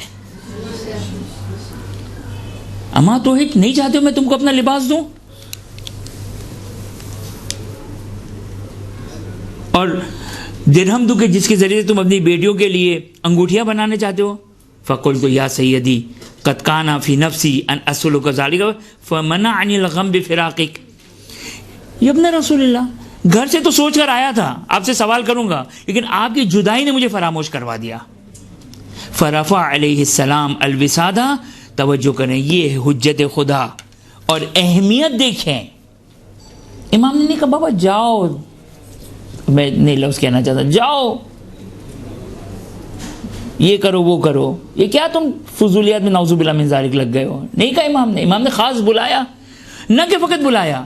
اب یہ نہیں ہے، توجہ کریں، بلانے کے بعد یہ نہیں کہا کہ کسی خادم یا خادمہ کو کہا کہ جا کے لے کر آؤ. نہیں، وہ شخص نہ جانے ارادہ کیا تھا یا پتہ نہیں ارادہ کرنے سے پہلے امام نے اس کے لیے وہ قمیض اپنے پاس رکھ لی تھی. امام نے اپنے تکیے سے، اپنے بیٹھک سے وہاں سے وہ قمیض نکالی. نہیں کہا خادم کو جا کے میری قمیض لے کر آؤ. امام پہلے سے آمادگی کر کے بیٹھے ہوئے ہیں. اس کو وہ قمیض امام علیہ السلام نے وہاں سے نکالی اور امام نے اس کو قمیض دی، اور پھر دراہیم دیے کہ جس کے 30 درہم دے کہ جس کا وہ ارادہ کر کے آیا تھا.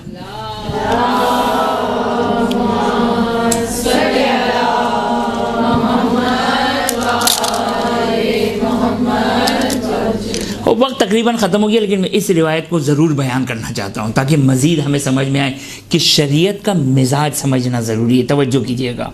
ایک روایت ہے، نہیں معلوم پہلے آپ کی خدمت میں یہ روایت میں نے پڑھی تھی یا نہیں پڑھی تھی، خیر ایک روایت ہے، توجہ کریں.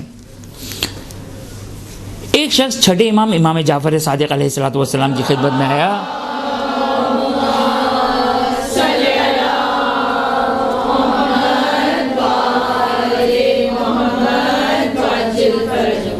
اب یہ توجہ کریں، شاعر اللہ، ایک یہ جو فقہا کہتے ہیں کہ امام بارگاہ، علم، تبرکات، منصوب مکانات جو آئمہ سے منصوب ہے، یہ سب شاعر اللہ میں سے ہے. وہ میں نے کہا اس کے لیے روایات دیکھیں، مزاج ہمیں پتہ چلنا چاہیے. مزاج کے لیے ایک روایت اور ملاحظہ فرمائیے. ایک شخص چھٹے امام کی خدمت میں آیا، درزی تھا، 2 لباس لے کر آیا امام کی خدمت میں. توجہ کیجیے گا. پہلے ایک لباس دیا امام کو، کہا یا ابن رسول اللہ، اس لباس کو میں نے سیا ہے از اول تا آخر، میں نے محمد اور آل محمد علیہ السلام پر درود پڑھا ہے. امام نے نہیں کہا یہ کہاں سے بدعت لے کر آئے، کوئی روایت ہے، کوئی ہے روایت کہ کپڑے سیتے ہوئے، کھانا پکاتے ہوئے، کوئی کام کرتے ہوئے درود پڑھیں تاکہ متبرک ہو جائیں؟ ہے کوئی روایت کسی کے پاس؟ مجھے دے دیں. امام نے کہا یہ بدعتیں کہاں سے لے کر آ گئے؟ یہ جو لوگ کہتے ہیں کہ آئمہ کے دور میں یہ عزاداری نہیں تھی، ہمارے پاس کوئی روایت نہیں ہے کہ یہ آئمہ کے دور میں عزاداری ہونے پر، بابا یہ شاعر اللہ ہے. مرحوم آگے تبریزی سے یہی بعینی سوال کیا گیا. اگر آئمہ کے دور میں تقیہ نہ ہوتا، آئمہ کے دور میں اگر اجازت ہوتی تو جو شاعر اللہ، جو مجلس امام حسین، جو تبرکات، جو عزاداری سید الشہداء آج تھی، وہ آئمہ کے دور میں بھی ہوتی. وہ تو تقیہ تھا، مجبوری تھی. یہ مزاج سمجھنا ضروری ہے کہ اگر ہم کہیں گے بھائی آئمہ کے دور میں یہ عزاداری نہیں تھی، آئمہ کے دور میں یہ مثال نہیں تھی، یہ مثال نہیں تھی، یہ جہالت ہے. یہ علامت ہے کہ شریعت کے مزاج سے واقف نہیں ہے. اب توجہ کریں، چھٹے امام کے دور میں آیا، ابھی تو چھٹے امام کا دور ہے نا. پہلے سوال کر لیتے، استفتاء کر لیتے امام سے کہ میں ایک لباس سینا چاہتا ہوں، یا ابن رسول اللہ اجازت ہے کہ میں اس انداز سے لباس سیوں، جائز ہے میرے لیے؟ نہیں، چونکہ وہ راوی شریعت کا امام کے مزاج سے واقف ہے، قرآن کی آیات کی مزاج سے واقف ہے. آیا ابن رسول اللہ اس لباس کو سیا میں نے، از اول تا آخر میں نے آپ محمد آل محمد علیہ السلام پر درود پڑھا ہے. خوب، ابن رسول اللہ یہ ایک لباس ہے. امام نے نہیں کہا یہ کیا بدعت لگا رکھی ہے، یہ کہاں سے تم لے کر آ گئے، کوئی روایت نہیں ہے. کیوں؟ اس لیے کہ وہ مزاج سے واقف ہے. شریعت کے آیات آپ کی خدمت میں نے اتنی ساری آیات بیان کی، روایات کثرت کے ساتھ روایات ہمارے پاس موجود ہے، کثرت کے ساتھ، کہ میں نے 2 روایت آپ کی خدمت میں بیان کی. خوب، یہ ایک لباس ابن رسول اللہ. یہ دوسرا لباس ہے. یہ تو آج کل دوسرا لباس تو ہمارے یہاں جو وہ دوسرا لباس ہے ابن رسول اللہ. اس لباس کو سینے کے لیے ابن رسول اللہ از اول تا آخر میں نے آپ کے دشمنوں پر لعنت بھیجی ہے. آج جو لعنت بھیجتا ہے وہ ملنگ ہوتا ہے، وہ یہ ہوتا ہے، وہ ہوتا ہے. یہ مزاج سے ہم لوگ دور ہو چکے ہیں. ہم شریعت کے مزاج سے بہت دور ہیں. واقعاً ہم شریعت اہل بیت کے مزاج کو سمجھے. زیارت عاشورہ تواتر کے ساتھ، تواتر مزاج اشارے، یعنی افسوس کا مقام ہے اگر آج ہم اس میں شک کرتے ہیں، یعنی ہم دین اہل بیت میں شک کر رہے ہیں. ابھی اپنا رسول اللہ یہ دوسرا لباس سیا، اس کو اول تا آخر میں نے آپ کے دشمنوں کو لعنت کی ہے. امام نے نہیں کہا یہ کیا بدعت لگا رکھی ہے، نور علی نور. اب سوال کا ذرا دیکھیں، یہ اپنا رسول اللہ یہ بتائیے ان 2 لباسوں میں جس کے ابتدا تا آخر میں نے درود پڑھی ہے، اس میں ابتدا تا آخر آپ کی دشمنوں پہ لعنت کی ہے، یہ اپنا رسول اللہ. بتائیے، توجہ کریں، مزاج ذرا دیکھیے، یہ اپنا رسول اللہ بتائیے ان 2 لباسوں میں سے کون سا لباس آپ کو محبوب ہے، کس میں نماز افضل ہے؟ نہیں کہا یہ کیا لگا رکھا ہے، سفید ہونا چاہیے، خوشبو ہونی چاہیے. خوب ہے، یہ مستحبات میں سے، امام اس کو نہیں کہہ رہے. اب آخر یہ سوال کر رہے ہیں، نہیں کہا بابا یہ کہاں سے بدعتیں لے کر آ گئے ہو ساری. امام نے کہا جس پہ تم نے ہمارے دشمنوں پہ لعنت کی یہ زیادہ محبوب ہے ہمیں. یہ ہے مزاج. یہ تبرکات صحیح ائمہ کے دور میں نہیں تھی، لیکن آیات اور روایات کو اگر ہم پڑھیں تو ہمیں مزاج شارع پتہ چلے گا، شریعت کا مزاج پتہ چلے گا. یہ جو الحمدللہ ہمارے درمیان تبرکات ہے، اہل بیت اطہار کے تبرکات ہے، خدا را ہم اس کی حفاظت کریں. خدا کی بارگاہ میں دعا گو ہے کہ ہمیں تعلیمات اہل بیت اطہار علیہ السلام حاصل کرنے کی توفیق عطا فرمائیں، اس کو سمجھنے کی توفیق عطا فرمائیں، اس پر عمل کرنے کی توفیق عطا فرمائیں. حاضرین مجلس مومنات کی خداوند امداد تمام جائز حاجات کو پورا فرمائیں، اپنی آخری حجت امام عصر و زمان کے ظہور میں تعجیل فرمائیں، ہمیں ان کے اعوان و انصار میں قرار فرمائیں. ربنا تقبل منا انک انت السمیع العلیم. برحمتک یا ارحم الراحمین وصلی اللہ علی محمد وآلہ الطاہرین.